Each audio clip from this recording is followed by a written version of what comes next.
Breaking news. ప్రియుడితో కలిసి భర్తను చంపేసింది ఒక భార్య. ఆ తర్వాత ఒంటరిగా కూర్చొని రాత్రంతా ఫోన్ వీడియోలు చూస్తూ గడిపింది. ఈ ఘటన ఎక్కడ జరిగిందో తెలుసా? గుంటూరు జిల్లాలో ఈ ఘటన చోటు చేసుకుంది. గుంటూరు జిల్లా దుగ్గిరాల మండలం చిలువూరులో ఈ ఘటన జరిగింది. కలకలం రేపుతోంది. మంగళగిరి గ్రామీణ సిఐ వెంకట సుబ్రహ్మణ్యం, దుగ్గిరాల ఎస్ఐ వెంకట రవి ఈ వివరాలు తెలియజేశారు. చిలువూరుకు చెందిన ఉల్లిపాయల వ్యాపారి లోకం శివనాగరాజు 2 రోజుల క్రితం అనుమానాస్పద స్థితిలో చనిపోయాడు. ఆయనకు లక్ష్మీ మాధురితో 2007లో వివాహమైంది. వీరికి 2 మగపిల్లలు కూడా ఉన్నారు. భార్య విజయవాడలో సినిమా హాల్లో టికెట్ కౌంటర్లో పనిచేసేది. ఆ సమయంలో సత్తెనపల్లికి చెందిన గోపితో పరిచయం ఏర్పడింది. అది వివాహేతర సంబంధానికి దారితీసింది. భర్త వ్యాపారాన్ని నామోషిగా భావించిన ఆమె ఆ వ్యాపారం మానిపించేసింది. గోపి హైదరాబాద్లో కారు ట్రావెల్స్ నిర్వహిస్తూ ఉండటంతో అక్కడికి ఉద్యోగానికి పంపించింది. కొంతకాలం తర్వాత నాగరాజు హైదరాబాద్ నుంచి చిరువూరుకు వచ్చేశాడు. దీంతో భార్యాభర్తల మధ్య వివాదాలు ఏర్పడ్డాయి.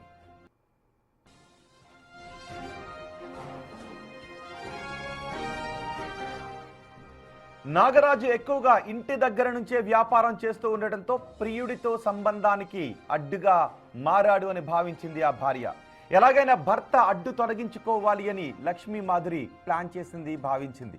ఈ నెల 18వ తారీఖున ఆమె బిర్యానీ చేసింది. భర్తకు పెట్టే బిర్యానీలో 20 నిద్ర మాత్రలు పొడిగా చేసి కలిపేసింది.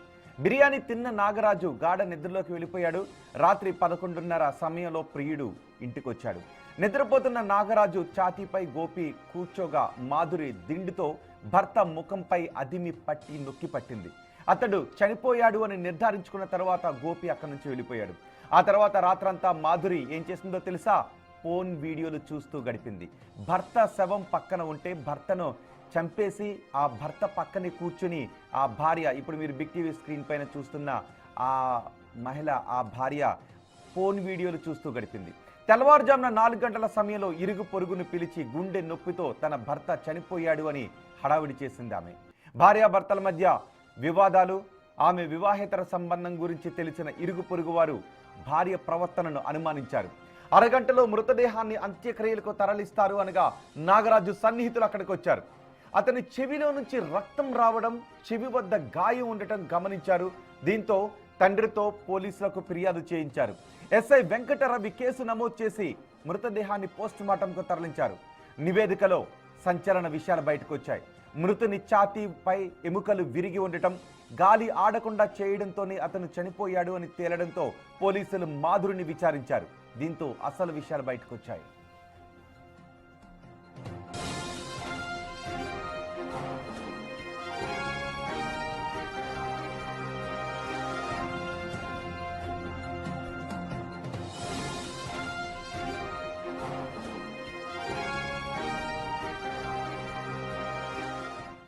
భర్తను చంపేసిన మరో భార్య ఘటనకు సంబంధించిన మరింత సమాచారం మా ప్రతినిధి మణికుమార్ అందిస్తారు. మణికుమార్, ఇప్పటి వరకు ప్రియుడిపై మోజుతో ప్రియుడు పడక సుఖం కోసం చాలా మంది భర్తను చంపేశారు. కానీ ఈ భార్య ఇంకో అడుగు ముందుకేసి భర్తను చంపించడమే కాదు, భర్త శవాన్ని పక్కన పెట్టుకొని రాత్రంతా ఫోన్ వీడియోస్ చూసింది అంటే ఎంత క్రూయల్గా ఉందో, ఆమె ఎంత క్రూరంగా ఉందో అర్థం చేసుకోవచ్చు. ఈ ఘటన గురించి మీ దగ్గర ఉన్న సమాచారం ఏంటి? పోలీసులు ఎటువంటి కేసు నమోదు చేశారు? రోహిత్, అక్రమ సంబంధానికి భర్త అడ్డు వస్తున్నాడని చెప్పి ఒక వివాహిత భర్తను అడ్డు తొలగించుకుని ప్రియుడితో కలిసి భర్త అడ్డు తొలగించుకోవడానికి ప్రయత్నించింది. ఈ నేపథ్యంలో ఈ ఘటన గుంటూరు దుగ్గిరాల మండలం చిలువూరులో చోటు చేసుకుంది. ఎవరైతే వివాహిత ఉందో లక్ష్మీ మాధురి, ఆమెకు భర్త శివనాగరాజుతో పాటు 2 పిల్లలు కూడా ఉన్నారు. అయితే ఆమె విజయవాడలో ఒక థియేటర్ లో టికెట్ కౌంటర్ లో పనిచేస్తుంటుంది. అయితే ఈ క్రమంలోనే సత్తెనపల్లికి చెందినటువంటి గోపి అనే వ్యక్తితో ఆమెకు పరిచయం ఏర్పడింది. ఆ పరిచయం కాస్త వివాహేతర సంబంధానికి దారితీసింది. అయితే గోపికు హైదరాబాద్ లో కార్ ట్రావెల్స్ ఉండేది. ఆ కార్ ట్రావెల్స్ ఉండగా ఎవరైతే శివనాగరాజు ఉన్నారో భర్త, అతను ఇంటి వద్దే ఉండి చలువుల్లో ఉల్లిపాయల వ్యాపారం చేస్తుండేవాడు. అయితే భర్త ఇంటి వద్దే ఉంటున్నాడు, తమ అక్రమ సంబంధానికి అడ్డు వస్తున్నాడని చెప్పి గతంలో ఏదైతే కార్ ట్రావెల్స్ ఉందో కార్ ట్రావెల్స్ గోపికి ఉన్నటువంటి కార్ ట్రావెల్స్ కు డ్రైవర్ గా అతన్ని పంపించేశారు. ఇక్కడ వీళ్ళిద్దరూ కూడా కలిసి ఉండేవాళ్ళు. అయితే కొన్ని గంటల క్రితం శివనాగరాజు సొంత ఊరికి వచ్చేసాడు. మళ్ళీ ఆ ఇంటి వద్దే ఉండి ఉల్లిపాయల వ్యాపారం చేస్తున్న క్రమంలో ఇంటి వద్దే ఉండి తమకు అడ్డు వస్తున్నాడు భర్త అని చెప్పి భావించినటువంటి భార్య లక్ష్మీ మాధురి ప్రియుడు గోపితో కలిసి పథకం రచించి ఈ నెల 18వ తేదీన భర్తకు కమ్మగా బిర్యానీ వండి పెట్టింది. ఆ బిర్యానీలో 20 నిద్ర మాత్రలు పొడి చేసి కలిపేసింది. రాత్రి 11:30 సమయంలో ప్రియుడిని ఇంటికి పిలిచింది. ప్రియుడు ఆమె కలిసి శివనాగరాజు అత్యంత కిరాతకంగా తలదుండుతో అదిమి ఊపిరాడకుండా చేసి ఛాతి మీద కూర్చొని ఎలుకలు విరిగే అంతా ఒత్తిడి చేసి అతను హతమార్చారు.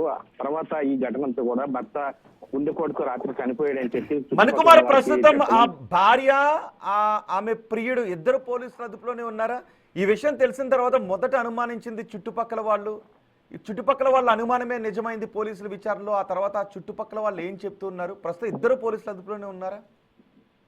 వాస్తవానికి బిగ్ టీవీ చలువూరు వెళ్ళింది. అక్కడ ఉన్నటువంటి ఎవరైతే శివనాగరాజు ఉన్నారో అతని తండ్రితో మాట్లాడింది. తర్వాత అక్కడ ఉన్నటువంటి చుట్టుపక్కల ఉన్నటువంటి స్థానికులందరితో కూడా మాట్లాడే ప్రయత్నం చేసింది. అయితే వాళ్ళు చెప్పేటువంటి విషయాలు విసిపోయే విషయాలు చెప్తున్న పరిస్థితి కనిపించింది. ఎప్పుడు కూడా ఈ లక్ష్మీ మాధురి ఎవరైతే ఉందో భార్య, ఆమె ఎప్పుడు కూడా ఇంట్లో నుంచి బయటికి రాదు. ఎప్పుడు ఫోన్ పట్టుకునే ఉంటుంది, ఫోన్ చూస్తూనే ఉంటుంది.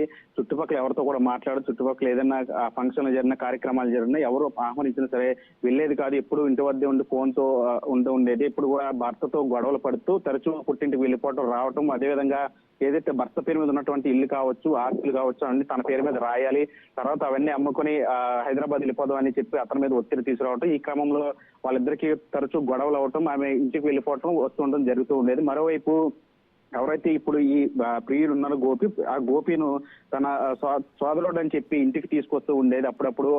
ఆ విషయం చుట్టుపక్కల వాళ్ళు ఎవరు అసలు గోపి సోదరుడు అని ఇంటికి తీసుకొచ్చిన భర్తకు మరి ఎటువంటి అనుమానం రాలేదా? అసలు గోపి ఎవరు? ఈ గోపి సత్తెనపల్లికి చెందినటువంటి అతను ఎవరైతే ఈ లక్ష్మీ మాధురి విజయవాడలో థియేటర్ లో టికెట్ కౌంటర్ పనిచేస్తున్న క్రమంలో వాళ్ళిద్దరికి అక్కడ పరిచయం అవుతుంది. ఆ పరిచయం కాస్త ఈ అక్రమ సంబంధానికి దారితీస్తుంది. అయితే గోపిను తమ ఇంటికి కూడా తీసుకొచ్చేదని చెప్పి చుట్టుపక్కల ఉన్న వాళ్ళు కూడా చెప్తున్నారు. భర్త కూడా తమ్ముడు అవుతాడు అని సోదరుడు అవుతాడని చెప్పి తీసుకొచ్చి పరిచయం చేయడం, పిల్లలు కూడా అంకుల్ అని పిలుస్తారు అంటూ కూడా ఆ చుట్టుపక్కల ఉన్న వాళ్ళంతా కూడా చెప్తున్న పరిస్థితి. ఎవరో ఏంటని అడిగితే మా సోదరుడు అవుతాడు అని చెప్పి చెప్తున్న క్రమంలో ఈ ఏదైతే ఈ అక్రమ సంబంధం ఉందో అది భర్తకు తెలియటం, వాళ్ళ భార్యను పలుమార్లు హెచ్చరించడం, అయినా సరే వినకపోవటం, మళ్ళీ శివనాగరాజు ఇంటికి వచ్చిన తర్వాత హైదరాబాద్ నుంచి ఇంటికి వచ్చేసిన తర్వాత ఇక్కడి నుంచి ఉల్లిపాయల వ్యాపారం చేస్తున్న క్రమంలో అతను ఇంటి వద్దే ఉంటున్నాడు. ప్రియుడు గోపి ఇంటికి రావడానికి కుదరట్లేదు, తాము బయటకు వెళ్ళడానికి కుదరట్లేదు, కలవడానికి కుదరట్లేదు అని చెప్పి ఒక పక్క ప్లాన్ ప్రకారం ఈ ఘటనతో కూడా చేసినట్లు కూడా తెలుస్తా ఉంది. అంటే క్రమంగా బిర్యానీ వండి పెట్టింది ఆ రోజు. మణికుమార్, గోపికి కూడా పెళ్ళయిందా? పెళ్లి కాని యువకుడా? అంటే గోపికి ఆ సమాచారం ఇంకా మనకి పూర్తిగా తెలియాల్సి ఉంది. అయితే ఏదైతే ఈ బిర్యానీ ఉండిందో ఆ బిర్యానీ భర్తకి పెట్టడంతో పాటు మామగారు కూడా బిర్యానీ ఇచ్చిందని చెప్పి ఆయనే స్వయంగా బిగ్ టీవీతో చెప్పారు. ఆ రోజు నేను కూడా ఆ బిర్యానీ తిన్నాను. అయితే నేను ఉదయానికి లేచేసరికి నాకు పిల్లలు వచ్చి తాతయ్య ఇలా జరిగిందని వాళ్ళు చెప్పారని చెప్పి అతను చెప్తున్నాడు. కేవలం భర్తకు వడ్డించినటువంటి బిర్యానీలోనే దాదాపు 20 నిద్రమాత్రలు పొడి చేసి దాంట్లో కలపడం, తర్వాత అతను గాఢ నిద్రలోకి వెళ్ళిన తర్వాత ఈ హత్య చేయటం. మరోవైపు ఆ రాత్రంతా కూడా భర్త శవం పక్కనే ఉండి ఆ పోర్న్ వీడియోలు చూసినట్లు కూడా పోలీసులు గుర్తించారు. అయితే ప్రస్తుతానికి ఈ ఘటన మొత్తం జిల్లా వ్యాప్తం కూడా చర్చనీయాంశం అవుతుంది, కలకలం రేపిందని చెప్పాలి. ప్రస్తుతానికి ఎవరైతే లక్ష్మీ మాధురి అతని ప్రియుడు గోపి కూడా ఇద్దరు కూడా పోలీసులు అదుపులో ఉన్నారు. పోలీసులు కేసు నమోదు చేసి దర్యాప్తు చేసిన పరిస్థితి కనిపిస్తుంది. రోహిత్. రైట్ మణికుమార్, గుంటూరు జిల్లాలో మరో భార్య భర్తను చంపేసింది. ఎంత కిరాతకంగా చంపింది అంటే ప్రియుడిపై మోజుతో ప్రియుడు గోపిని ఇంటికి పిలిపించుకొని భర్తకు బిర్యానీ వండి పెట్టి బిర్యానీలో 20 నిద్ర మాత్రలు వేసి ఆ తర్వాత ప్రియుడిని ఇంటికి పిలిపించి ఆ భర్త గుండెలపై కూర్చోబెట్టి ఊపిరాడకుండా చేసి చంపేసి ప్రియుడు వెళ్ళిపోయిన తర్వాత పోర్న్ వీడియోలు చేసింది ఈ లక్ష్మీ మాధురి. పైగా 2 బిడ్డలు కూడా ఉన్నారు. 2 బిడ్డలు, మంచి భర్త ఉన్నాడు. ఇద్దరిని వదిలేసి ప్రియుడిపై మోజుతో ఇంత ఘాతుకానికి పాల్పడింది.